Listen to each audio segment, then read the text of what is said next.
Listo, listo. A marcarlo de una vez. Bueno, estoy grabando y acción. Bien, amigos, muchísimas gracias, como siempre, por su sintonía con respecto pues, a este programa especial que siempre es para nosotros un placer hacerlo a través de Visión Democracia TV, este programa especial desde USA. Y en esta oportunidad, debido al tema, lo vamos a hacer con un gran amigo de la casa, como es Antonio de la Cruz, presidente de Interamerican Trends, Tendencias Interamericanas, y también miembro del Centro de Estudios Estratégicos e Internacionales, ambos con sede en Washington, con respecto pues a un tema contundente como es justamente no solamente los acontecimientos que vienen ocurriendo en los Estados Unidos a una semana de la toma del presidente Biden, las medidas que ha venido firmando, creo que ya son 2 docenas prácticamente de decretos y proclamaciones para no solamente deshacer muchas de las medidas que tomó su predecesor, como es Donald Trump, varias de ellas relacionadas con el tema de la inmigración. También ha firmado órdenes ejecutivas para pedir a los estadounidenses que lleven mascarilla, todo lo que tiene que ver con el tema del COVID. Y bueno, varios temas que vamos a estar tocando por aquí, además del tema venezolano, porque Antonio ha hecho unos análisis importantísimos con respecto a el papel que tiene que cumplir la oposición y la situación de Maduro, que la ve en la lectura que hemos estado haciendo como muy cómodo la tendencia que tiene Maduro. Tiene como una especie de, digamos, está más atornillado al poder en el 2021, a pesar de que los vientos que soplan también dicen que podrían generarse cambios. Bueno, de todo esto vamos a estar hablando con nuestro amigo Antonio La Cruz, que lo presentamos, aquí se encuentra ya con nosotros. Antonio, ¿cómo te encuentras? Muy bien, gracias, Damaso, por la invitación en Washington, con mucho frío, menos 7 grados centígrados. Menos 7 grados, ¿ah? Bueno, por eso que está... Estoy así, protegido. Bien protegido. A ver, Antonio, antes de meternos en materia con respecto al país, a ver, ¿cómo estás viendo tú esta nueva agenda que está marcando Biden? ¿Qué significa, digamos, el grueso de las medidas que se han firmado y sobre todo su punto de vista con respecto no solo al tema de la migración, sino en lo que tiene que ver incluso con política exterior, con el tema de las minorías, entre otros asuntos? Fíjate, Damaso, ¿qué ocurre? La llegada del presidente Joe Biden al poder, que sabemos también que hay que ponerlo, que viene por 4 años, por su edad, básicamente, porque generalmente los presidentes de Estados Unidos aspiran a gobernar por 8 años, 2 periodos de 4. Pero él sabe que por su edad él tiene nada más 4 años. Y podríamos ver lo que va a ser un presidente de una transición hacia lo que es la agenda progresista o del ala izquierda del Partido Demócrata, que está encabezada por Bernie Sanders, Kamala Harris, Ocasio-Cortez, que llevan una agenda más hacia un Estados Unidos más orientado hacia el Estado benefactor, no hacia el Estado que provee las herramientas para que tú seas feliz, sino que el Estado decide cómo debes ser tú feliz. Entonces, ¿cómo se concentra la acción de los primeros 8 días? Desmontar lo que había logrado hasta ahora el expresidente Donald Trump con construir a este país como una potencia económica que había logrado crecer en los 4 años y que había logrado antes del COVID a tener lo que se conoce pleno empleo. Asimismo, independencia energética. Entonces, ¿dónde se focaliza Biden? Biden se focaliza en la agenda globalista en la que se encuentra básicamente el Acuerdo de París para el cambio climático. Eso es una de las áreas centrales. Eso tiene impacto interno en el sector energético porque es reducción de emisión de partículas de carbón y por lo tanto entonces va a afectar una de las industrias fundamentales que logró desarrollar Trump, que es la parte energética y no depender de Arabia Saudita, ni de Rusia, ni del Medio Oriente, ni de Irán, ni de Venezuela. Entonces vemos ahí que hay un eje de su acción. Asimismo, no va a permitir producir crudo en tierras federales a través del método de fracking, que también afecta a la industria petrolera.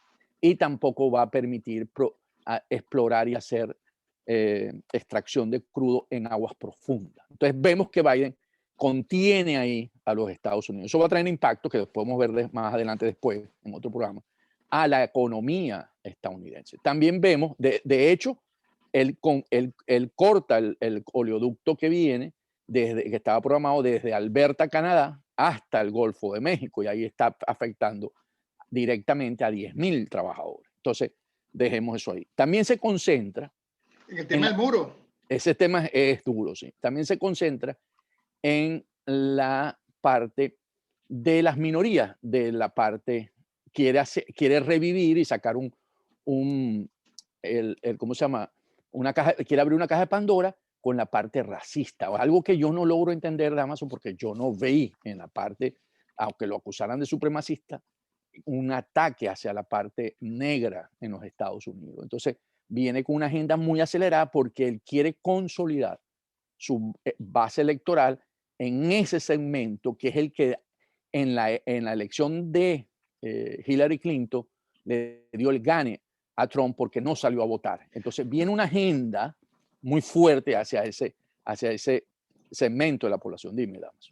No, mira, no, te quería preguntar que además ya que estábamos hablando del tema del racismo, también es el tema de los musulmanes que, bueno, de alguna u otra forma estaban como muy observados y con mayores controles con respecto pues a su entrada a los Estados Unidos, ¿no? También está el tema de revocar el veto a los transgéneros, que ha generado una gran, digamos, se ha disertado mucho sobre el tema, y también en lo concerniente al de las cárceles privadas, ¿no? Que yo creo que esto es un asunto, tú lo llamas como globalista, pero algunos han señalado, algunos han ido más allá y han dicho que este es el sector de la izquierda que está allí dentro del Partido Demócrata en los Estados Unidos. ¿Tú cómo ves? Sí, ¿Qué le puedes decir a esta observación? Es la agenda del ala izquierda, y por eso lo llamo de la transición, y él tiene que acelerar mucho esto porque quiere complacerlos a ellos, porque eso es un ala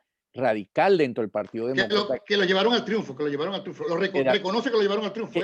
Que tuvo que acordar con Bernie Sanders, porque recordemos que por el COVID no hubo primaria, y entonces tuvo que pactar con Bernie y llegaron a este acuerdo. Y Kamala Harris es una de las puntas de lanza de esa agenda.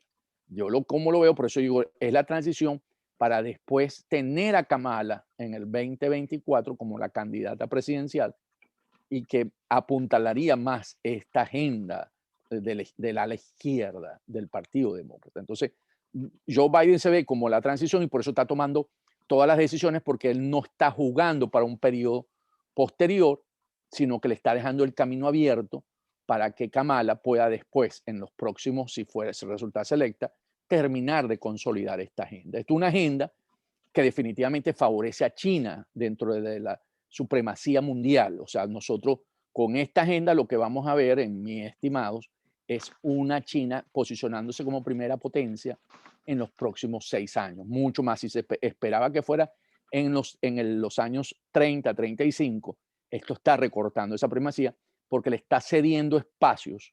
O sea, cuando tú ves el control de las emisiones de CO2 a la atmósfera, China no tiene esos controles. O sea, China va a poder seguir contaminando el mundo y siendo el motor de la economía mundial, mientras que Estados Unidos empieza a sí mismo a limitarse su crecimiento. Entonces, esa es la gran diferencia que existe, ¿no, Damas?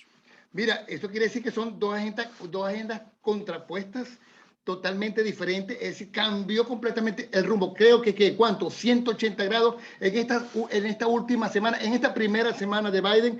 Y por otro lado, queríamos preguntarte, tú tocaste el tema económico, ¿no?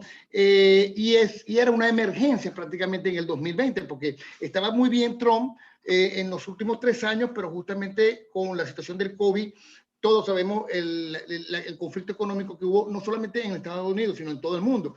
Y la situación, por ejemplo, con respecto al desempleo, ya se hacía indetenible, ¿no? Cuidado si no se escapa y termina perdiendo el control, ¿no? Con respecto a la situación, sobre todo de importantes estados. ¿Tú crees que vaya a cambiar un poco, vaya a afectar un poco esta agenda, la situación económica del país? Sí, porque uno de los grandes impactos que va a tener Damaso en estos 4 años es que el ciudadano común en Estados Unidos, cuál ha sido su fuerza motriz, el ser emprendedor, el que la libertad y la felicidad depende de ti, no te la da alguien, no te la da un Estado protector, no te la da, tú mismo te procuras. Y eso realmente es lo que a Estados Unidos siempre le ha permitido superarse ante los otros. Recordemos que en los años 60, en los 70, perdón, Japón era la gran amenaza, si recordamos, que iba a superar a Estados Unidos y que iba a ganarle, era el gran boom y los tigres asiáticos. Y recordemos cuando yo visité Japón, Damaso, me di cuenta que Japón es un ISO 9000, es un país que está todo normatizado. Entonces mata la iniciativa. ¿Qué es lo que logra resaltar otra vez Estados Unidos? Es su iniciativa, es la búsqueda, es la creatividad. Y eso es lo que vamos a ver con estas medidas. Esta medida va a ir cada vez más matando ese espíritu emprendedor del americano que le encanta y que la gente que viene, por supuesto, también aporta en ese sentido la otra parte y lo tenemos en los centros de investigación. Pero O sea que también, ¿tú crees que esto va a generar mayores controles en este aspecto? por supuesto que mayor controles, no solamente lo estamos viendo con las grandes tecnológicas, o sea, cómo sacaron las cuentas, cómo ellos ahora los contenidos lo determinan. Entonces tú te empiezas a dar cuenta que hay, y también hay un acompañamiento en esta gestión con respecto a la última, la de Obama, que es que Wall Street está de acuerdo. O sea, lo que se está viendo inicialmente, además, es que Wall Street está viendo como los capitales, como siempre se ha dicho, no tienen patria, ¿verdad? Los capitales siempre se van. Creo que ellos están viendo que el mundo viene hacia China y ya empezaron a pedir licencia a los grandes bancos para establecerse en China. Entonces ellos dijeron, ok, ya esta vaca se le está secando la uva, ya vamos a un mundo en este sentido y vamos a convivir y coexistir con los chinos para seguir alimentando nuestras utilidades. Entonces, aquí tenemos este reto que hay que enfrentarlo y hay que decirlo, porque si no, uno de los países que son la referencia para la democracia y la libertad a nivel de humanidad está siendo en este momento cuestionada y va a tener impacto. Entonces yo creo que aquí internamente en Estados Unidos hay que observarlo y ojalá que todos estos impactos que tiene en la elección del 2022, que se renuevan las cámaras del Congreso y de diputados o de representantes, como se le dice aquí, pierdan la mayoría para poderles ajustar. Por eso van tan rápido, porque si ellos saben que si pierden la mayoría van a tener 2 años del 22 al 24, que es la elección presidencial, difíciles como le pasó a Obama en el 2010, que él perdió la mayoría precisamente por el programa de seguro social que quiso implantar sin tomar en cuenta las solicitudes de los ciudadanos americanos y se la cobraron en ese año y no pudo sino que gobernar con decreto presidencial. Mira, dice Bloomberg, ¿no? Justamente tomando en cuenta, haciendo un análisis de esta semana, de lo que ha sido esta semana, que ha sido muy movida. Dice que, bueno, le preocupa la velocidad con la que Biden ha revocado las políticas de Trump y subraya la fragilidad de estos cambios de Biden porque demuestran al mismo tiempo la facilidad con la que se pueden deshacer acciones ejecutivas de 4 años en este caso, ¿no? También puede ocurrir, puede ser también una espada de Damocles, ¿no? También para este gobierno que recién empieza. Ese mismo señalamiento se lo hace hoy también un editorial del New York Times. Le dice, ya es tiempo de ir al Congreso. Debe convertir esos proyectos, esa visión que tiene del Ejecutivo en el legislativo para que pueda tener permanencia en el tiempo a través de las leyes. Pero ¿qué pasa? No quiere ir al Congreso porque ahí tiene que negociar, porque algunas leyes tienen que tener un porcentaje mayor del 51%. Entonces, para evitarse, porque hoy están en el Senado 50 senadores demócratas y 50 senadores republicanos y decide Kamala Harris, la vicepresidenta, porque ella es la presidenta del Senado. Entonces, hay algunas modificaciones que tendría que buscar consenso y también hay algunos demócratas conservadores que no acompañan toda esta agenda y con un voto que se le cambie de bando, que vote con los republicanos, él no logra pasar la ley. Y eso es lo que está tratando de esquivar. Entonces, por eso te digo, hay que observarlo y hay que seguirlo manejando.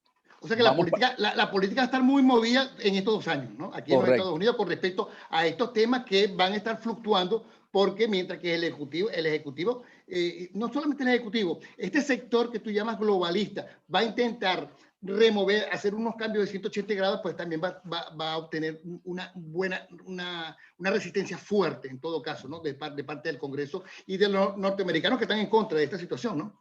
Sí, sí, y eso lo vamos a ver también en Venezuela. Vemos el planteamiento en Venezuela. ¿Qué están haciendo con Venezuela? En Venezuela dijeron la agenda es una agenda de una solución electoral, y esa solución electoral va a ser acompañada por las multilaterales, sobre todo la Unión Europea, para poder darle a los venezolanos una salida a la crisis que viven. ¿Tú crees que puede haber una salida? Porque, por ejemplo, en los 2 últimos trabajos que te hemos leído, en uno señalaba un poco la fortaleza de Maduro lograda, dado la conflictividad del 2020 para este 2021, pero también hablas, y lo plantea también la Unión Europea, de la necesidad de una sinceración de los líderes de la oposición en cuanto a una agenda única, ¿no? Para lograr, por ejemplo, fortalecer esa idea en la cual podría tener mucho que ver Biden en cuanto a su movimiento de salida a la transición democrática en Venezuela, de unas presidenciales y unas parlamentarias este mismo año, a pesar que no se sabe cómo se puede negociar y cómo se le puede sacar, digamos, cómo se puede convencer o cómo se puede, en todo caso, presionar al gobierno de Maduro y, por ejemplo, a la asamblea de Maduro con respecto a una decisión de este tipo, ¿no? Sí, ¿qué tenemos? ¿Verdad? ¿Cuáles son las herramientas que tiene la nueva administración de Biden? Tiene básicamente lo que la gente considera que no dio el resultado esperado porque no logró salir Maduro, que es la política de máxima presión, que son las sanciones económicas. Esas sanciones realmente tiene hoy a Nicolás Maduro y a su régimen en una situación difícil para mantener el aparato que lo sostiene. Entonces, ¿qué ocurre? Que Maduro necesita de alguna manera una flexibilización de esas medidas. ¿Y qué es lo que pone en juego Maduro? Maduro dice, ok, hay unas elecciones regionales y de alcaldes donde podríamos hacer eso que está pidiendo la comunidad internacional, unas elecciones observadas por ellos, sobre todo por la Unión Europea, y va a ser básicamente una elección donde le da un caramelo de cianuro a los factores de la oposición, porque al participar consideran que van a poder, inician un camino por la vía democrática para llegar después a un posible revocatorio en el 22 y a una elección presidencial en el 24. Ese sería un escenario. Ese sería el escenario que Maduro quiere. Maduro busca ese escenario porque eso legitima, flexibiliza las sanciones, puede operar en Venezuela, empieza otra vez a exportar petróleo, vienen capitales, se instalan en Venezuela y eso le permite mover la economía y eso le permite que el éxodo baje un poco porque al haber una actividad económica va a bajar.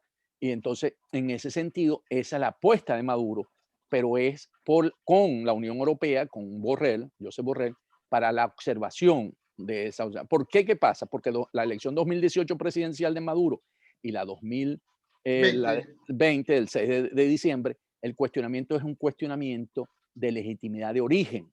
Entonces, él necesita resolver la legitimidad de origen con la observación internacional, renovando los cuadros del Consejo Nacional Electoral, que maneja información que ya están en conversación con la mesita para buscar un nuevo Consejo Nacional Electoral y también un nuevo Tribunal Supremo de Justicia. Entonces él anda como cambiándole el rostro para mostrar esa cara, pero realmente la situación real es la elección presidencial y la Asamblea Nacional. Si esas elecciones no ocurren, sino que se hace y se legitima a través de las de gobernadores y alcaldes, Maduro se sostiene en el poder. Entonces, ¿cuál es el planteamiento de factores, algunos factores de la oposición? Que hay que hacer esas dos elecciones en una mega elección. Y tú le ves bolsillo digamos, a la oposición para negociar estas dos salidas, por ejemplo, unas elecciones presidenciales y parlamentarias juntas. Una mega elección, fíjate Una qué mega ocurre. elección. Porque es lo que está, lo que sería para poder replantear de nuevo el juego. Pues la solución ideal sería esa mega elección. ¿Por qué? Porque una vez que eso suceda, la comunidad internacional ya no tiene ningún cuestionamiento para la funcionalidad democrática del país y todos los proyectos capitales, si fuesen necesarios o que vayan, que quieran ir, podrían ir. Y en ese sentido puede arrancar Venezuela. ¿Qué ocurre? Como tú lo dices, hay bolsillo profundo para esa decisión.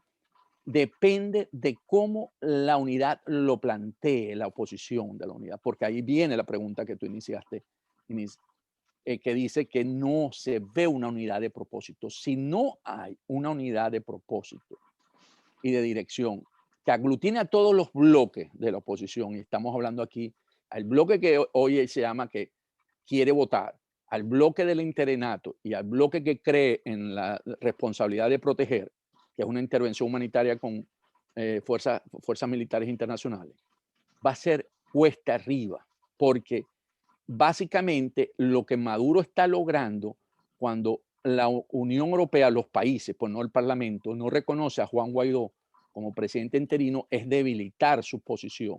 ¿En qué sentido? Tú negocias siempre de poder a poder. Tú negocias de un poder con otro poder, si no, no es una negociación, es darte a ti unas condiciones para que tú actúes. Entonces, si el poder está reflejado en que hay un gobierno interino, puede negociar con un poder que es el poder usurpador, si lo queremos ver de esa manera. Y eso es necesario para lograr esa elección que queremos de la mega elección. Si no, si empieza la Unión Europea, y aquí Borrell es uno de los que anda en este juego político, es que al quitarle piso político a Guaidó, le estoy dando fortaleza a Maduro, porque yo estoy debilitando un poder para negociar en ese sentido. Y aquí realmente es por eso que se necesita la unidad. Claro, y por eso en el último trabajo tuyo le planteas eso en la hoja de ruta, ¿no? Prácticamente sin unidad, ni siquiera podemos tener, digamos, el rostro para la negociación. Porque fíjate lo que dice, por ejemplo, Darwin Chávez, ¿no? ¿Cómo obligar al oficialismo a aceptar las negociaciones? Bueno, a través de las sanciones internacionales que serían usadas para presionar y llegar a acuerdos de flexibilización gradual en la medida que el chavismo aceptará las exigencias. Pero se pregunta a sí mismo si eso lo hizo Trump. Bueno, claro que lo hizo, pero las sanciones en este caso fueron contra individuos y grupos y no contra la nación. En todo caso, ¿qué es lo que tendría que hacer Biden? Llevar a cabo esas sanciones para justamente lograr doblar un poco el brazo de este gobierno y llevarlos a negociar estas elecciones parlamentarias. No sé si con Maduro o sin Maduro en el tarjetón. No, puede ser con Maduro. Yo creo que ahí hay que pasar ya esa etapa porque estamos en otro momento y va a ser con Maduro, porque si es negociación no vas a tener todas las condiciones que tú quieras. Yo creo que aquí una de las cosas que va a ser necesaria pasar el puente es que va a tener que ser con Maduro y va a tener que ser con la N que tiene ahorita Maduro, porque no hay manera, o sea, es una negociación, tenía que llegar a unas condiciones mínimas en las que tendrían acciones que se harían para poder ir caminando en ese sentido. ¿Qué ocurre? Cuando tú planteas qué es lo que puede aprovechar Biden, esas sanciones tienen que ser acompañadas por la Unión Europea, porque hasta ahora lo que ha pasado es que en la administración de Trump no tomó en cuenta un esfuerzo multilateral, sino que Trump ejecutaba la sanción y les informaba a los países que la había ejecutado. Entonces, él necesita que estas sanciones que están demostradas puedan ser. Lo que ocurre, y esto es una solución política, porque alguien nos va a decir, pero es que Cuba es la que tiene el problema en Venezuela y el narcotráfico y el Estado fallido y el Estado mafioso. Sí, lo que ocurre es que la Unión Europea y la administración americana nos dijeron, vamos a ayudarlos y esto es lo que nosotros estamos proponiendo para ayudarlos. Equivocados o no ellos, o sea, no es que nosotros nos estamos planteando, sino que ellos nos están diciendo, esta es tu condición. Eso es como que tú me pidas una ayuda y yo te digo, esta es la ayuda que yo te voy a dar. A lo mejor tú no compartes porque yo te estoy ayudando con eso, pero eso es lo que yo te voy a ayudar. Y tú me dirás, bueno, Antonio, yo creo que eso me va a ayudar para esto y no para esto. Y entonces te toca a ti la tarea, convencerme a mí que te ayude para lo otro. Entonces yo creo que aquí la oposición unida tiene que convencer a Europa y a Estados Unidos que la solución electoral no es la única, sino que hay que forzar la barra, como dices tú, con las sanciones, meterla hasta el final y lograr que de esa manera poder lograr la elección presidencial y la elección parlamentaria. En este sentido, Alex podría ser una baraja importante pues, para esta jugada. Alex Saab siempre ha sido un factor clave para esta jugada, porque sabemos que es el testaferro de Maduro y él conoce todos los secretos de él. Entonces, sin embargo, el haber logrado darle casa por cárcel ya pierde un poquito de peso porque empiezan a haber posibilidades, teorías conspirativas de que pueden eliminarlo, de que ya flexibilizó Cabo Verde su situación. Puede ser el efecto Biden, lo están probando a ver hasta dónde está comprometido para traérselo a Estados Unidos, porque con Trump se había un gran compromiso. Entonces lo pueden estar probando. Entonces aquí podría, pero Alex Saab es una pieza clave dentro del juego de ajedrez.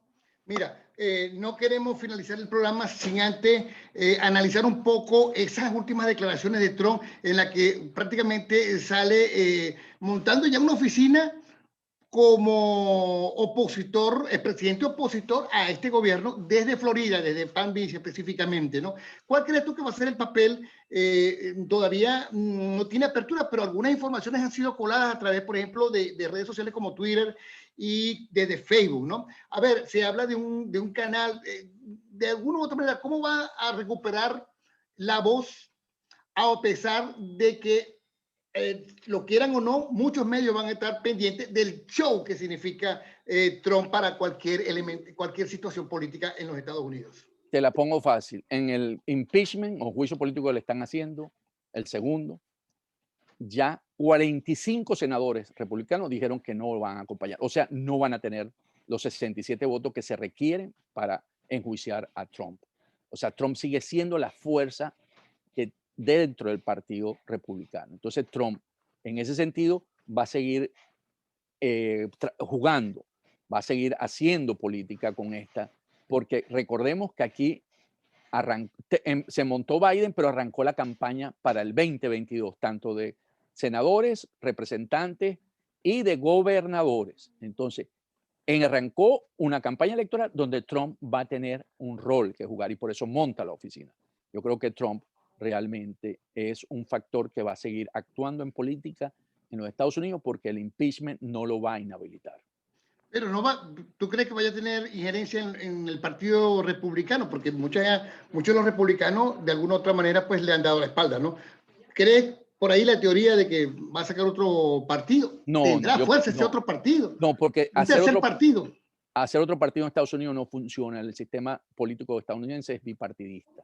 El hacer otro es fortalecer a los demócratas y que se queden allí por un buen tiempo. Entonces, Trump lo sabe en ese sentido y es político. Y además él fue el que logró volver a conectar, logró conectar, pues no estaba conectado con las bases, grandes masas de Estados Unidos, gente que no se sentía representada ni por los republicanos anteriores ni por los demócratas dentro de esta nueva republicanismo que hay. Yo creo que Trump en eso está actuando y va a seguir funcionando. Mira, los venezolanos que se encuentran en Estados Unidos, que dicen que podría llegar prácticamente ya al millón de connacionales que se encuentran, migrantes que se encuentran por parte de la diáspora en los 50 estados de la Unión. Muchos de ellos digamos, en lo que se denomina el limbo migratorio. Este planteamiento del TPS, a ver, hay mucha especulación. Sinceramente, tú que has estudiado sobre el caso, ¿qué pueden esperar los venezolanos que se encuentran aquí en territorio norteamericano? Fíjate, los dos, el programa migratorio que firmó Trump antes de irse precisamente por los votos de la Florida, que se llama... Pero que dice que no es TPS, sino... No, el DED, el DED, ¿verdad? El DED, que es para básicamente una protección para que no seas deportado. Y el TPS, que es un beneficio para la inmigración temporal. Los dos tienen tiempo. El DED lo aprobó Trump por 18 meses. Entonces, ¿eso te da qué? Te da facilidades para trabajar, te da facilidades para poder mantenerte en este país, no puedas ser deportado. El TPS además es la potestad del presidente. El TPS es aprobado por el Congreso y ya sea aprobado por el Congreso, es administrado por el Departamento del Ministerio del Interior, vamos a llamarlo, aquí se llama Homeland Security. Entonces, que también tiene las mismas condiciones. Entonces, yo creo que en este momento también ya los venezolanos en la Florida y en algunos otros estados juegan políticamente y somos una fuerza. Y hay que entenderlo así, por lo tanto, debemos influenciar, como han hecho los cubanos, en la política estadounidense. Ya nosotros podemos empezar a ser un factor importante y tenemos que tomar conciencia para actuar, para que pueda influenciar en programas y actividades que ocurran en Venezuela. Entonces, eso es importante tomarlo en cuenta porque vamos a ser una fuerza que vamos a tener voz y voto, así como hoy los cubanos tienen en el Congreso, en gobernaciones y en los otras partes.